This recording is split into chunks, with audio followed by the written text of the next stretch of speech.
How different does it feel? How satisfying is it for this team? We're never going to be satisfied, but there's a completely different feel.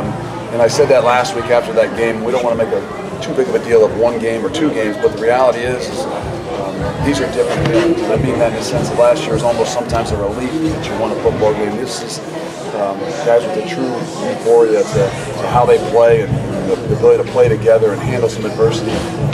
It definitely is a different feel, and I think these guys are really starting to not just build that stuff within the locker room, they're starting to gain a lot of confidence in what it is they can do. As someone who's been around rival games pretty much your entire football career, to win a rival game tonight, does it add more juice to the celebration? There's no doubt. I mean, these guys, we've talked about it. You know, the 120-some year history of the rivalry. You know, we talked about on Tuesday what the rivalry is really about. It's about respect. It's respecting the game, respecting your opponent, and the way you prepare.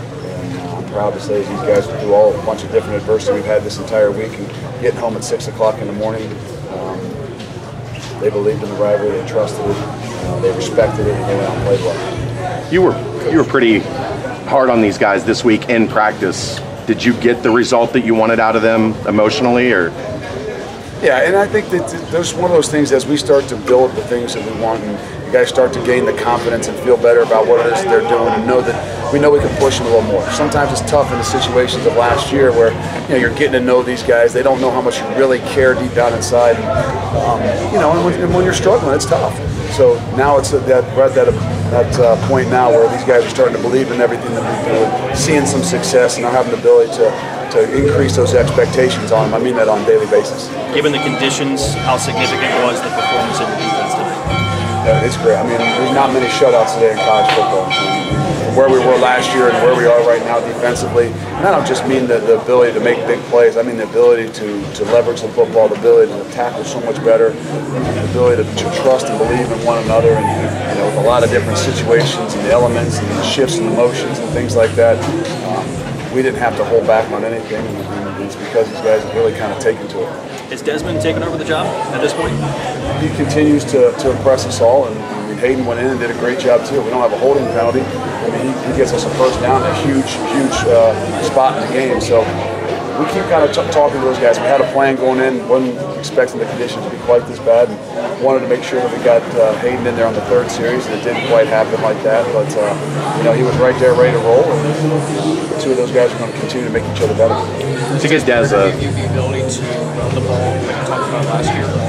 He does. I mean, not just the ability to run the football. Guys are going to load the box. He gives our running backs the ability to have a little bit more space sometimes too, because people got to honor him. It's not that we can't throw the football. Tonight was a unique situation. It's really, really difficult to throw the football in a game like this, in conditions like this. But we can throw the football, and we will throw the football, and that's going to be able to open it up and balance us up a lot better.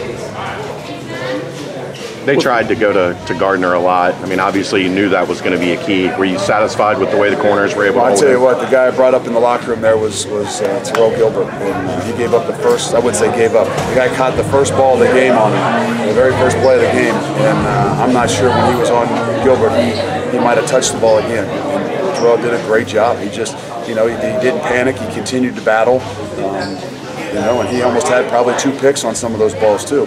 And so I'm proud of what he's done. I'm proud of what he did tonight, not just the way he played, but the way he handled himself emotionally, even after getting the first ball caught on him. Do you usually have a corner follow receiver like that, or was that a We didn't. No, he's a boundary receiver, so he's into the boundary a lot. Probably one of his other catches was to the field, so they moved him over to the field, maybe to get him off of Gilbert. And just that matchup and the physical abilities of Gilbert too. And so it gave him a little bit more space, and that was another catch he had. But we didn't match him up and go. We traveled around with him. It's just how we play. How much more aggressive can you be when you have a front seven playing like they are right now? Everybody has stuff to be aggressive. It's, do you really have the confidence in them in a game like this? Do you have the confidence to keep bringing some pressures and playing some man, knowing, oh no, what happens if somebody slips? I mean, we all have histories of those kinds of things. But the confidence that you build and the belief you build in what those guys can do allows you to do that more, to be more aggressive, to call those things, and even in these kinds of situations. And I think the guys understand that too. They start to realize how much confidence you have in them, and that builds their confidence level and their swag, so to speak. So we're in a good place. With the offensive line in this condition, How important, like how impressed were you with their play? You know what I'm most impressed with is they didn't panic. You know, in the offense in general, Coach Denbrock and all those guys over there.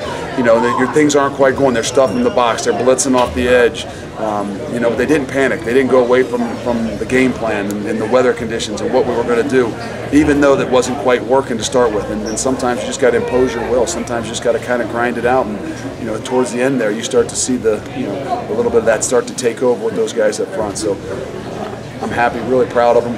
But I'm most proud of the way they're maturing and growing and not panicking on some of those situations. How rare is it to have a guy like Mike Warren that seems to get better the more you give him the ball instead of wear down? He's unique, and he's just a ball player. And you know, he's going to continue. He's only a sophomore, so he's going to continue to get better. There's a lot of the things that he can do that we'll continue to build on. He's really a good pass receiver.